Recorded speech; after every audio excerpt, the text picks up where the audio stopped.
నాకు ఏ హాస్పిటల్‌కి ఎళ్ళాలన్నా భయమేస్తుంది. ఎందుకంటే ముందు చూపించుకున్న డాక్టర్ ఈ డాక్టర్ ఒప్పుకోడు. ఈ డాక్టర్ ఒప్పుకున్న ఇంకో డాక్టర్ ఒప్పుకోడు. ఈ టాబ్లెట్స్ కంటిన్యూ చేయండి మంచి అని ఏ డాక్టరు చెప్పట్లేదు. ఎందుకో నాకు తెలీదు. ఒకళ్ళ మెడిసిన్ మీద ఒకళ్ళకి నమ్మకం లేకపోతే దేనికో అర్థం కాదు. ఒక్కొక్కరు ఒక్కొక్క మెడిసిన్ ఒక్కొక్క కొత్త మెడిసిన్ అయితే ఇస్తా ఉన్నారు. నాకేమో భయమేస్తుంది. లాంగ్ టర్మ్‌లో ఏ సైడ్ ఎఫెక్ట్స్ వస్తాయో ఏమో అని. కొత్త కొత్త మందులు మింగలేక చచ్చిపోతున్నాను. అది కలర్ అర్థం కాదు, ఏంటో అర్థం కాదు. అది కలుపుతున్న కొందికి రెడ్ కలర్ లో వస్తుంది అనమాట.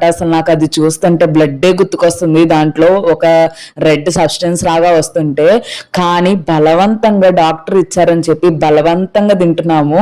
మనకి ఫుడ్ ఇష్టం లేకపోతే దాన్ని దగ్గరకు కూడా రానివ్వం, కానీ టాబ్లెట్స్ మాత్రం ఇష్టం లేకపోయినా బలవంతంగా కూర్చొని వేసుకుంటాం కదా. ఇలాంటి సిచ్యువేషన్ మీకు ఎవరికైనా వచ్చిందా? కొన్ని సిచ్యువేషన్స్ ఎలా ఉంటాయంటే మింగాలేక కక్కాలేక ఉంటాయి. ఇంకా నా పరిస్థితి కూడా అదే అనమాట. ఇంకా బతకాలంటే తినాలంటే నేను టాబ్లెట్స్ వేసుకోవాలి, అలాగే ఉందన్నమాట. రిపీట్ మోడ్లో మందులు వేసుకుంటాం, తింటాం, మందులు వేసుకుంటాం, ఇలాగే ఉంది.